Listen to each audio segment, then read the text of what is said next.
Hi అండి. అందరికీ నమస్కారం. ఇప్పుడిప్పుడే మరొక ముఖ్యమైన అప్డేట్ అయితే రావడం జరిగింది. అదేమిటంటే గర్భిణీ మహిళలకు గుడ్ న్యూస్ 5,000 ఇచ్చే పథకం అంటూ ఇప్పుడిప్పుడే మరొక ముఖ్యమైన అప్డేట్ అయితే రావడం జరిగింది. దీని గురించి పూర్తి సమాచారం తెలుసుకోవాలంటే మన వీడియోని ఎక్కడ స్కిప్ చేయకుండా చూసినట్లయితే మనకు పూర్తి సమాచారం తెలుస్తుంది. ఇక లేట్ చేయకుండా వివరాల్లోకి వెళ్దాం ఫ్రెండ్స్. కేంద్రంలోని నరేంద్ర మోడీ సర్కార్ మహిళల కోసం ఎన్నో పథకాలను తీసుకువస్తున్న సంగతి తెలిసిందే. మహిళలకు ఆర్థిక సాధికారత కల్పించాలన్న లక్ష్యంతో అనేక పథకాలను అమలు చేస్తుంది. అందులో భాగంగా తాజాగా మహిళలకు మరో గుడ్ న్యూస్ వినిపించింది. ప్రధానమంత్రి మాతృత్వ వందన యోజన ద్వారా మహిళల ఆరోగ్యంతో పాటు పోషకాహారాన్ని మెరుగుపరచడానికి, వారి జీవన నాణ్యతను మెరుగుపరిచే ప్రయత్నాలు జరుగుతున్నాయి.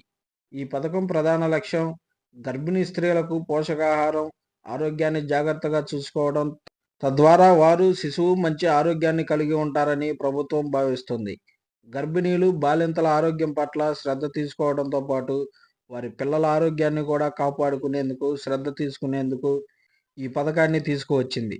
ఇప్పుడు ఈ స్కీమ్ మొదటి బిడ్డకు మాత్రమే కాకుండా రెండవ బిడ్డకు కూడా వర్తిస్తుందని పేర్కొంది. ఈ ఈ స్కీమ్ ద్వారా ఎక్కువ మంది మహిళలకు మరింత ప్రయోజనం చేకూరనుంది.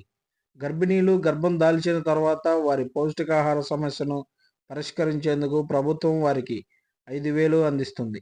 స్కీము ప్రయోజనాలను పొందేందుకు మహిళలకు సమీపంలోని అంగన్వాడీ కేంద్రాన్ని సంప్రదించవచ్చు. అక్కడ అంగన్వాడీ కార్యకర్తలు వారికి సహాయం అందిస్తారు. ఇంతకుముందు ఈ స్కీమును వైద్యారోగ్య శాఖ నిర్వహించేది.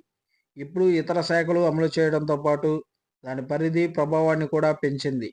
ఈ స్కీముకు సంబంధించి యాప్ ద్వారా అంగన్వాడీ కార్యకర్తలకు బాధ్యతలను అప్పగించారు. ద్వారా మహిళలు సరైన సమయంలో సహాయం పొందగలరని ప్రభుత్వం భావిస్తుంది.